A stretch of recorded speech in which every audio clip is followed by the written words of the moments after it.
Assalamu alaikum dear student. Welcome to Bahria Model School PNAD Maripur Secondary Wing. I am your science teacher Shazi Amin going to conduct your 5th lecture. So student, we started our chapter number 14 reflection and refraction. So the topic we are going to study today, that is refraction of light. So what are our learning objectives? To define refraction of light, to understand consequences and effects of refraction. So in previous lecture we studied about the reflection of light. ठीक है, हमने reflection of light के बारे में study किया था. That what is the reflection of light? That the bouncing of light of the surface on which it falls is called as reflection of light. ठीक है, जब light ray किसी भी surface से टकराती है, ठीक है, तो ये bounce off हो जाती है. That is called reflection. So when light strike on a smooth surface, सो जिस एंगल से ये स्मूथ सरफेस पे स्ट्राइक करती है उसी एंगल से ये रिफ्लेक्ट होती है. ठीक है, सो जिस एंगल से ये स्मूथ सरफेस पे स्ट्राइक करती है that is called as the point is called as normal. Okay, so this ray is called as incident ray which is strike on a smooth surface. The ray which is reflected back is called as reflected ray. So when the light strike on a smooth surface is form an angle between incident ray and normal which is equal to the angle of refraction. ठीक है, angle of incidence किसके equal होता है? angle of refraction के. This is all about we studied in our previous class. Now we are going to study about refraction. So what is refraction? Student, we know that light travels in a straight line in a same medium. Okay, जब light same medium में जो है वो travel करती है तो उसकी speed भी सेम रहती है. ठीक है, और उसकी डायरेक्शन चेंज नहीं होती, वो स्ट्रेट लाइन में ट्रैवल कर रही होती है. But when light passes from one transparent medium to another transparent medium, then it changes direction due to the change of speed. So this is called as refraction of light. Okay, so when light rays either bend or change their direction while passing from one medium to another, it is called as refraction of light. So the refraction of light take place when light travels from air into glass or from glass into the air. ठीक है, कब होती है reflection of light? कि जब जो है वो लाइट एयर से ग्लास में या ग्लास से एयर में ट्रांसफ़र हो, ट्रैवल करे, या एयर से वाटर में या वाटर से एयर में जब एंटर होती है. ठीक है, यानी एक मीडियम से दूसरे मीडियम में जब लाइट ट्रैवल करती है तो उसकी डायरेक्शन चेंज हो जाती है. ठीक है, this change of direction is called as refraction of light. You can see when light passes from air into the glass then it changes direction. ठीक है, ये बेंड हो गई है. So this is called as refraction of light. So the light ray which is strike on a surface of glass is called as incident ray. ये कौन सी रे कहला रही है? Incident ray. And the ray which is bend after passing through the glass is called as refracted ray. ये रे कौन सी कहला रही है? रिफ्रैक्टेड रे कहला रही है. Okay, and the point at which this incident ray strike is called as normal. ये point क्या कहला रहा है? Normal कहला रहा है. So the angle between incident ray and normal is called as angle of incidence, and the angle between normal and refracted ray is called as angle of refraction. Okay, so this is these are the some terminologies. Incident ray कौन सी rays होती है? The light rays passing from air into the glass और water are called incident rays. Refracted rays कौन सी हैं? When light rays bend after passing into another medium they are called as refracted rays. Normal, the point of incidence is called as normal. Angle of incidence क्या है? The angle between incident ray and normal is called as angle of incidence, and the angle between refracted ray and normal is called as angle of refraction. Okay, it's not incident, refraction. So what are the causes of refraction of light? क्यों light जो है वो refract करती है, क्या causes हैं उसके। Light, we know that light travels in different speed in different mediums. Okay, जब लाइट एक मीडियम से दूसरे मीडियम में जाती है तो उसकी स्पीड भी चेंज हो जाती है।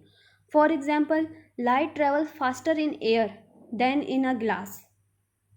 ग्लास के मुकाबले में लाइट की स्पीड एयर में ज़्यादा होती है, जबकि ग्लास, जैसे ही वो ग्लास में इंटर होती है उसकी स्पीड कम हो जाती है। So it is due to the change of speed of light in different medium the light rays are reflected.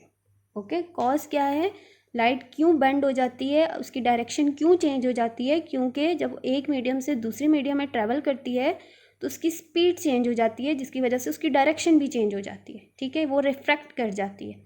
So speed of light in air is 3 exponent 8 metre per second.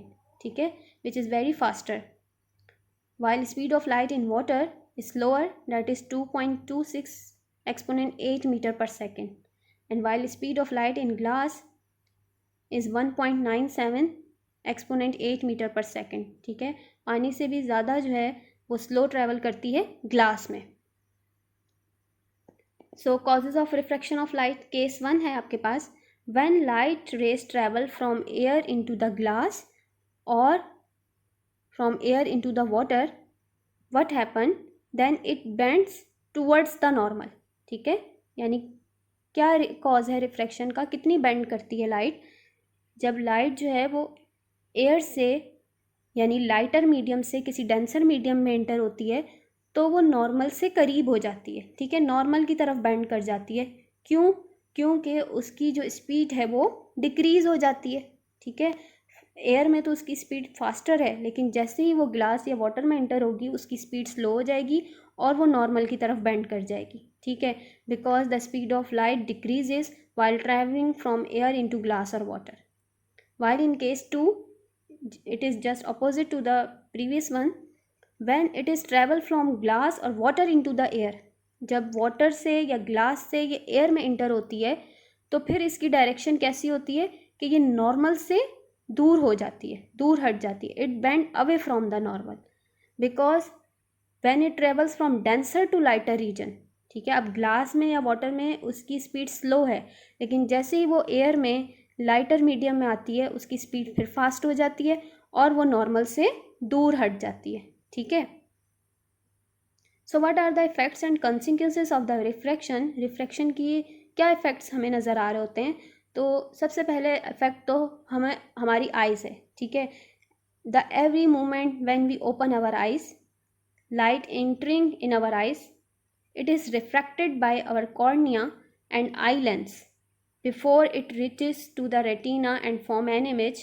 ठीक है, it is bent और refracted by the cornea and eye lens. ठीक है, यानी retina पे image बनता है, लेकिन उससे पहले लाइट किस में से पास होती है, कॉर्निया में से और आई लेंस में से, और जैसे ही वो एक मीडियम से दूसरे मीडियम में ट्रांसफ़र होती है ये बेंड कर जाती है, then it is form the image on our retina.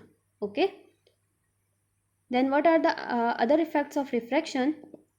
the bending of light gives us a false impression of the depth and position of objects।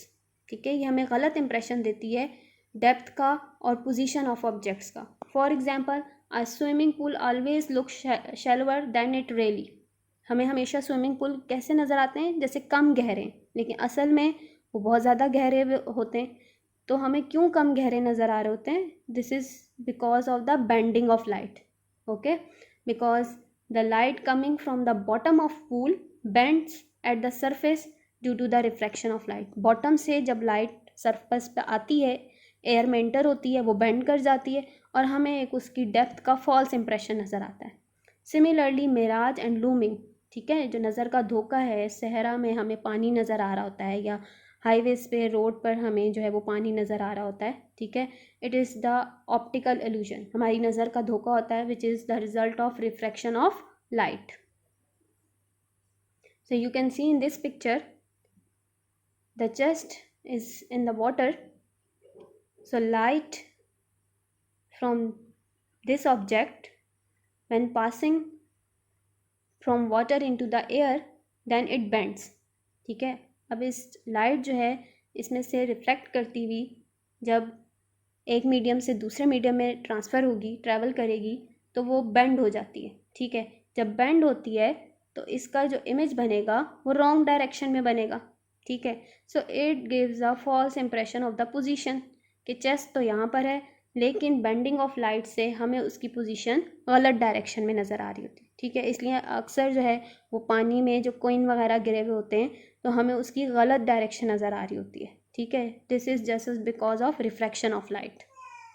Another effect, when we put a spoon in a glass of water, we see it just like a broken into two pieces. हमें दो pieces नज़र आ रहे होते हैं। क्यों नज़र आ रहे होते हैं? Because when light reflects from the spoon, spoon से जब रिफ्लेक्ट करेगी light, then it is passes from the water, तो सबसे पहले किस में से पास होगी? पानी में से। Then it is pass from the glass, glass में से गुजरेगी। Then it is pass into the air, then it is pass into our eyes. So you can see that light travels in different medium. उसने कितने सारे medium change किए और हर medium change करते हुए उसकी स्पीड भी change हुई और उसकी डायरेक्शन भी चेंज हुई, जिसकी वजह से हमें ये जो स्पून है या कोई भी चीज़ हम वाटर में रखेंगे तो हमें ऐसे नज़र आती है कि जैसे वो दो पीसीज हैं, उस ब्रोकन है, ठीक है, just because of the changing of speed of light in different medium, okay. Formation of rainbow and dispersion of white light through prism is also the effect of refraction, okay. After rain हमें क्या नज़र आती है? Rainbow, because when sunlight passes from droplets of rain water it becomes bent, उसकी direction change हो जाती है light की, and it is disperse into its 7 colours, और वो अपने 7 कलर्स में बिखर जाती है और हमें रेनबो नज़र आती है। Similarly, when white light is passed through a prism, prism is a apparatus which is used for the dispersion of light, okay. So when white light is passed through this prism, you can see it bends and it is dispersed into its 7 colors, ठीक है, अपने 7 colours में disperse हो जाती है। और ये भी किसकी वजह से हमें मिलता है? रिफ्रैक्शन ऑफ लाइट की वजह से, ठीक है। इसकी मज़ीद डिटेल हम आगे अपने नेक्स्ट चैप्टर में पढ़ेंगे। So what are the applications of refraction? Although it gives us a false impression of depth and position of the object, but it have a many useful applications, ठीक है। Lenses are used in magnifying glasses, spectacles, microscopes, telescopes and overhead projectors to refract light rays passing through them to produce the required image, ठीक है। Lenses जो है वो use किए जाते हैं टेलीस्कोप्स में, माइक्रोस्कोप में, स्पेक्टिकल्स में, प्रोजेक्टर्स में। वो लेंसेज क्या करते हैं? लाइट की डायरेक्शन को चेंज करते हैं, रिफ्रैक्ट करते हैं और हमें हमारा रिक्वायर्ड इमेज मिलता है, ठीक है। इसके अलावा जो है इसके मज़ीद लेंसेज के बारे में हम अपने नेक्स्ट चैप्टर में पढ़ेंगे, ठीक है। होम टास्क क्या है आपका कि आपने लेक्चर को रिवाइज करना है और question number 6, 7 do you know के सारे क्वेश्चन आंसर और थिंक टैंक्स जो हैं वो बुकलेट से याद करने हैं। साइंस टिडबिट्स दिए हैं आपको पेज नंबर 154 पे, 155 पे, उसको अच्छे से स्टडी करना है। इसके अलावा क्वेश्चन नंबर 6 के साथ जो है उसकी डायग्राम बनानी है पेज नंबर 155 पे। सिमिलरली क्वेश्चन नंबर 7 के साथ जो आपने डायग्राम्स बनानी है that is on the page number 157 and 158। Do you know का एक क्वेश्चन सॉल्व करना है और उसे कॉपी में भी लिखना है, ठीक है। 2 हैं, एक पेज नंबर 156 पे और एक पेज नंबर 157 पे। सिमिलरली एक वर्कशीट आपको दी जाएगी वर्ड डॉक्यूमेंटेड फॉर्म में, जो आपने with in half an hour solve करके उसकी पिक्चर लेके मुझे सेंड करनी है, ठीक है। Okay student, thank you so much.